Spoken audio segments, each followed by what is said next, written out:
Hi, I'm Graham and welcome to Man vs Film. We're going to be talking about the fantastic new action movie that sneaked in to the cinemas this summer, and that is Big Game. Man vs Film.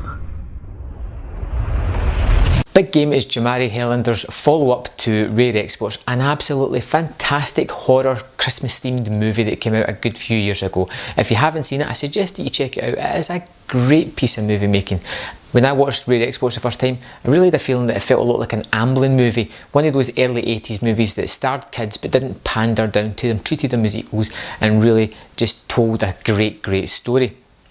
And Big Game does exactly the same, only moving into the action genre. Now it stars Samuel L. Jackson, Ray Stevenson, Victor Garber, Ted Levine, and of course Omni Tilmani as Oscary, the lead actor of the movie.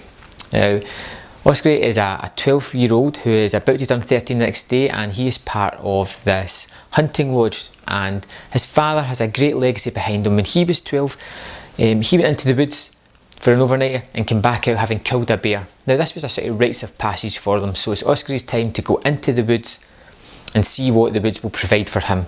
And obviously if you kill something, it becomes part of the legacy, part of the hunting lodge, part of the community. And there's a great deal of pressure on the young man to go in there and do something, and he may not be fully prepared for it. The other side of the story is Samuel L. Jackson as the president, a president that is failing miserably. He's flying overhead into Finland for a summit of some sort.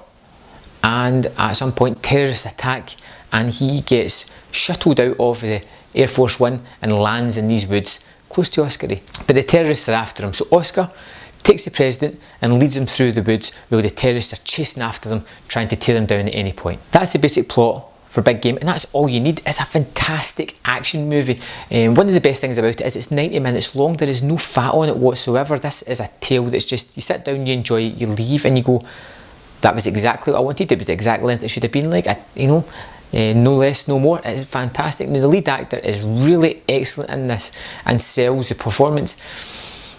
Samuel L. Jackson is Samuel L. Jackson, and he brings his A game to this as well. He's obviously having fun in this. It's a mid to low budget action movie, and it looks a lot grander than the budget should have allowed it to be. Ray Stevenson is excellent as the baddie. He's always excellent as the baddie, and the playful nature between him and Samuel L. Jackson is a joy to watch. Now, the special effects in this are truly special considering the budget. There's a massive plane crash where it takes out half the woods, and it's an exciting action-packed sequence. Some of my favourite things about the movie are, of course, Samuel L. Jackson, who is extremely likeable and is very likeable in this position because he feels like he should be leading the child along because it's a child, but the child is more capable of leading the president along in this journey. And there's some good interactions because the boy who's on the cusp of manhood is not quite ready to get there, and has spent most of his life being trained for this moment and not really spent much of his life being a child. He knows what he has to do, but his physical capabilities don't really match up to that. Seeing these two sort of come together, I mean, the young boy has no idea who the president is, and the president obviously just sees a small boy in the woods.